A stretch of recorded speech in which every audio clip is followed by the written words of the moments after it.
You're welcome back from that quick time out. It's still Daybreak and Trust TV, and it's time for our discussion segment. And like I introduced before we went on break, I said we're still going to be talking on political parties, but this time we'll be looking at the Labour Party crisis and the instability despite Supreme Court ruling.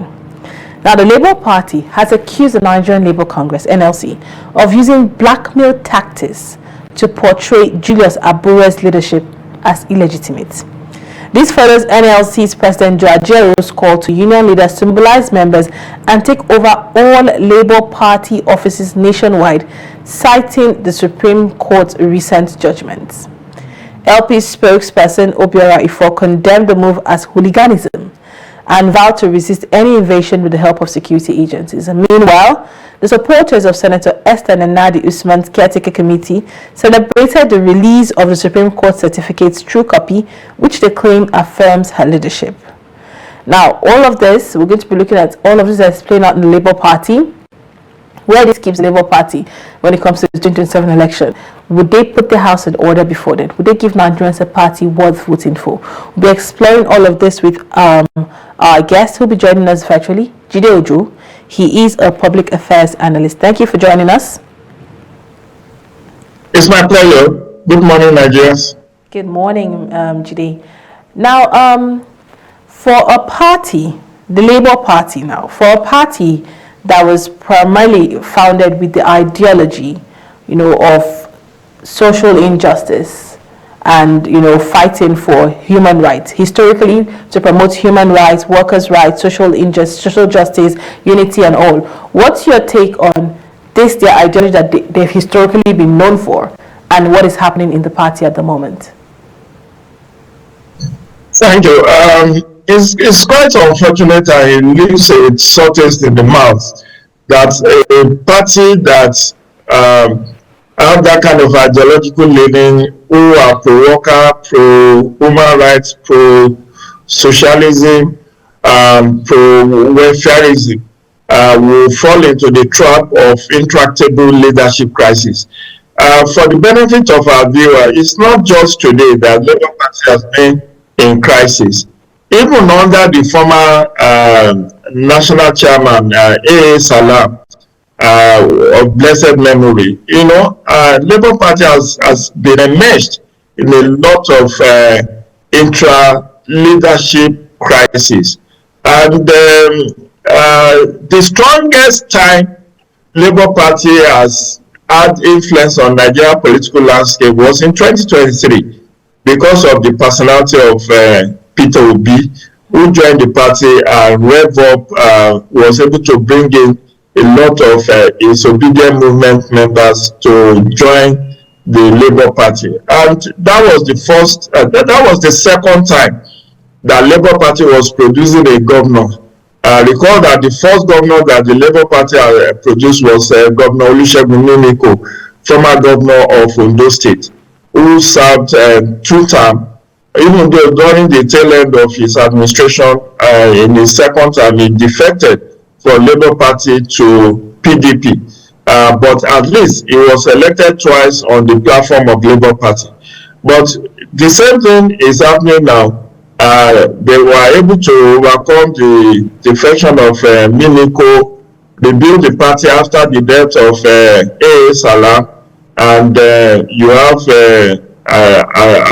Julius Abure taking over the leadership. But unfortunately, the issue of the tenure elongation, tenure expiration has now so much blinded the focus of Labour Party that they have even lost more than almost half, or if not more than half, of their elected representatives in 2023. Because almost every week now, those who are elected under Labour Party who are defecting to APC or PDP. In Enugu State, 4 members of Labour Party defected to PDP. Recently, even the governorship candidate of Labour Party in Enugu State have gone back to PDP just last week, Edelga. So I think, but we must understand, my sister, that every political party in Nigeria is not immune to internal strife or crisis. But how they resolve this crisis is what matters. Because even as we talk, APC is having its own internal wranglings, just that it has not fully imploded yet. PDP is still battling with who is the authentic national secretary of the party, even as they've only had acting national chairmen for about 2 years now, since the exit of Dr. Yochahayu.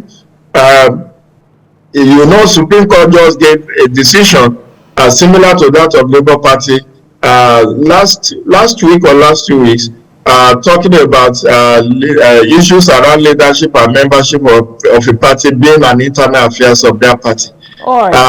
Then NNPP is also having its own issue. Even Federal High Court last week ruled that issues around membership and leadership should be resolved. So what I expect the Labour Party stalwarts to do is to sheath their sword and find an amicable resolution of this, because there must be an end to litigation. Abure is insisting that his tenure has not lapsed, that he has enjoyed renewal of tenure in 2022, and the OT faction is saying no. That convention you claim never followed due process. There were a lot of there were supposed to be congresses before that convention, and all of that. So I think the long and short is that you still have to resort to alternative dispute resolution to lay this whole crisis to an end. All right, indeed, and thank you for laying the foundation for that. I'm glad you mentioned Peter Obi joining the Labour Party to an extent, and you also laid emphasis on the fact that Labour Party had always struggled with its own internal crisis. But to an extent, would you say Peter Obi's defection and joining the Labour Party, which we saw that reshaped the identity of the party, also led to the clamor for wanting leadership of the party we're seeing today? Well, I think sometimes I would not say that categorically, but you see, sometimes you need to know how to manage success. I think Labour Party did not know how to manage its own success, because 2023 was the apogee, was the zenith, was the peak of influence, political influence of Labour Party in Nigerian political landscape, when it came third in the presidential election.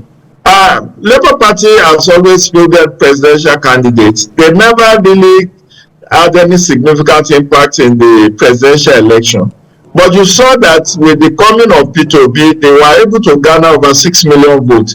And just very close to Atiku Abubakar, who has been a serial contestant. I think Atiku Abubakar had 6.8 million votes, and Peter Obi has 6.3 or 6 point whatever million. So they both had 6 point something million, while President Tinubu won with 8 million plus votes. So what I'm saying is that Labour Party did not know how to manage success, because if they have found a way of cleverly and maturely resolve their internal crisis, all the defections that have taken place from the party since 2023 will not have happened, and they will have been able to bring in more people to register with the party. But as it is now, you cannot even take anybody who has left Labour Party to court now to challenge that defection was not in accordance with Section 68 subsection 1G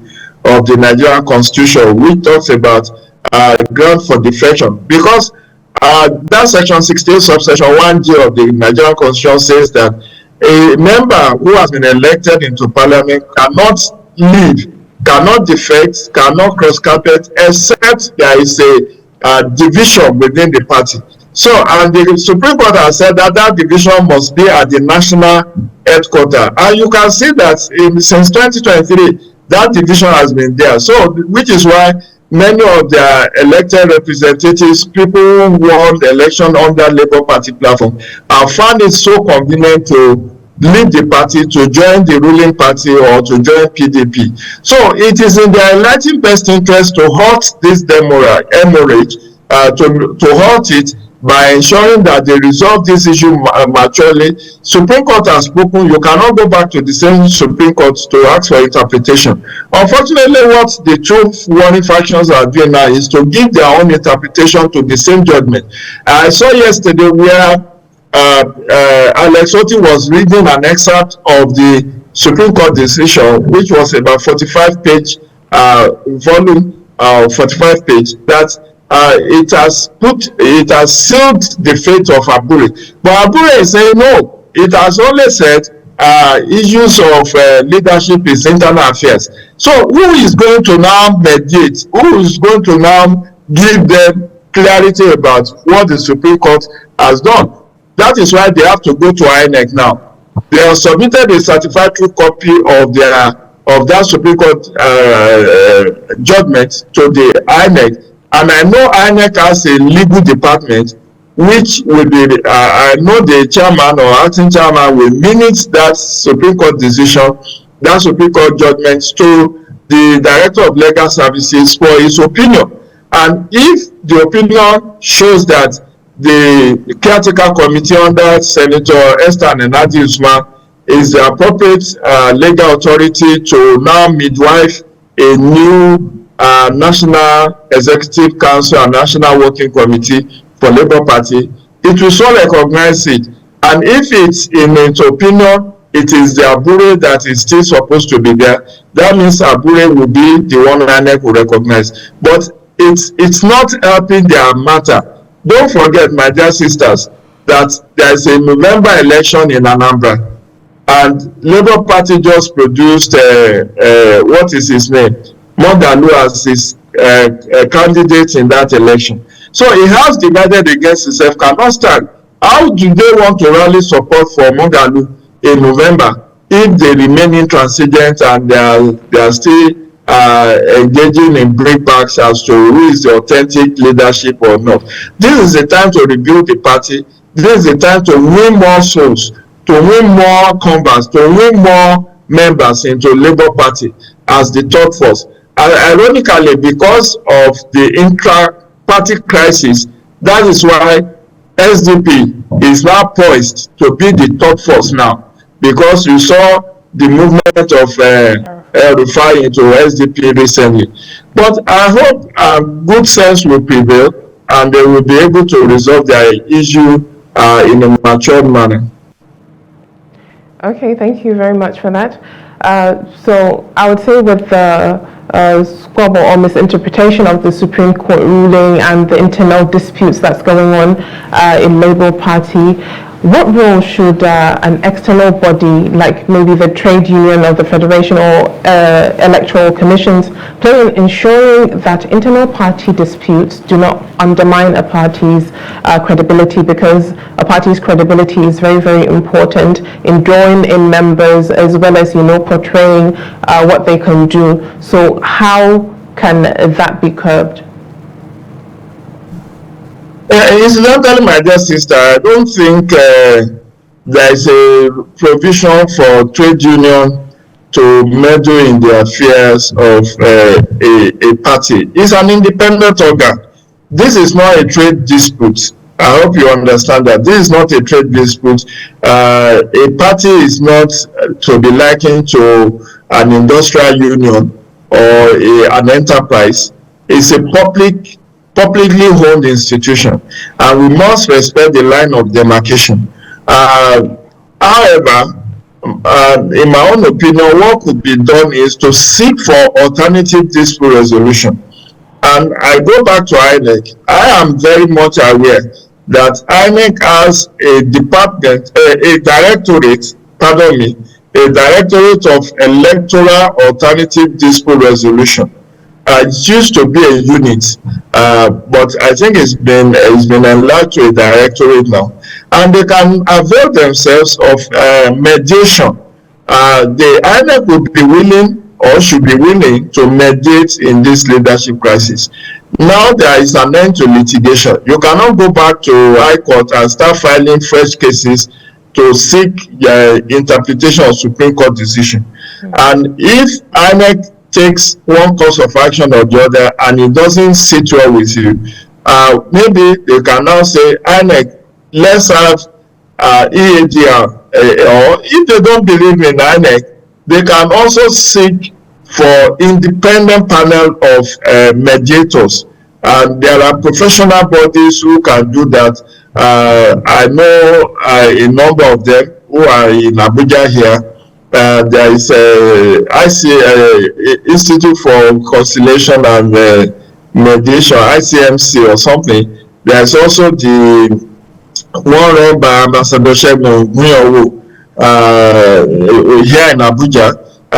So they can subject themselves to either arbitration or mediation or conciliation, which are the different alternative dispute resolution mechanisms. But I don't think Abu, for instance, will subject itself to trade union dispute resolution, because this is not about trade unionism. This is not a company. This is not a civil service union that you are saying that you have issues with. And also, it's obvious where the TUCs of this world and the NLCs of this world, where they stand on this crisis. So I think it's best to seek independent body of experts to mediate and reconcile the warring factions. But in the interim, I'm very positive that with the certified true copy of the Supreme Court judgment submitted to INEC yesterday, INEC will do the needful, have its legal department review the Supreme Court decision and come out with a verdict as to who they will recognize. Because don't forget, even ahead of 2027 elections, there are a number of by-elections coming up. There will be the November election in Anambra. Next year, there will be Ekiti and Osun governorship election before the 2027. And INEC must deal with an authentic faction, authentic leadership of a party. So it is to that extent that INEC will show interest, because it was a court decision that made INEC to even recognize Julius Abure as to deal with it ahead of the nomination or for party primaries in Anambra. But now that Supreme Court has spoken, it will take a very good look at that and see whether it is still Abure that will be recognized, or it's the faction that is headed by just Senator Esther Nanadio Usman Caretaker Committee. But I think they should just stop this ego tripping and try to resolve their issue amicably. Well, how, given that Labour Party played a very strong role in being the third force, like you said, during the 2023 election, how might this ongoing crisis affect the Labour Party's ability to serve as a robust opposition against, the APC and the PDP in the future election? Do you see them putting their house in order before 2027? They have no choice but to do that. But failure to do it means that they are going to lose ground. And they are already losing ground. I've said that time and again, even this morning on this show, that they have lost a sizable number of their elected representatives across many states. In Kaduna, some of their elected representatives have defected to APC. In Enugu, even in Anambra, in several states where they have elected representatives, they have many of them have defected, and that means that is a sign of what to come if they fail to put their house in order. As I've also said, they were number 3 in the pecking order after the 2023 general elections. And now, if they don't put their house in order, SDP is already there as a alternate platform that people could migrate to realize their political ambition in 2023 as a third force. Because there's always this third force thing that they want to build to coalesce and to ensure that they defeat whichever government is in power. But it's the best I will advise the leadership of Labour Party to do, both Abure and the NLC leadership as well as the Caretaker Committee, is to bury the hatchet, foster a reconciliation, foster a win-win solution, where then they will jointly rebuild the party, because that party is really battered and tattered. Its public image is nothing to write on the mouth. The platform cannot win the election in many states now, unlike what it was in 2023. Okay, so we would have to ask this: what lessons do you think can be learned from the internal disputes within the LP that's going on for other emerging political parties in Nigeria that seek to disrupt traditional power structures? So what can be learned so that at least that can't happen in other political parties? Unfortunately, many of our political elites fail to learn from history. Like I said, this whole crisis is not new to our political system and not new to Labour Party. I've given you historical background that long before the 2023, 2020, 2015 election, when they have always had this intractable, and it's not just Labour Party, even APGA, MNPP, PTP, all of them are having their own issues. But the take-home lesson is that they must always allow the internal conflict resolution mechanism within their party they must always activate that and subject themselves to dispassionate arbitration and mediation. It's always better to judge than to war. Litigation is very expensive, it's time wasting, and after litigation you have one enemy, one friend. But with arbitration, with mediation, you can foster a win-win solution, which will make everybody to have something to take home. And that it will be my own lessons for them, that they should rise above personal ego and do the needful by reconciling themselves, reaching out to themselves, and in the interest of the party and the country, they should try and resolve their issues. They are mature people. They are well. Many of these people who are involved in this crisis are elderly people in their 50s, in their 60s. Some have held political offices before. Peter Obi is a former governor, is a presidential candidate of note. Alex Oti is a current governor. They have senators, they have House of Reps members, they have State House of Assembly members, and they should be able to resolve their issue in a very matured and rancor-free manner.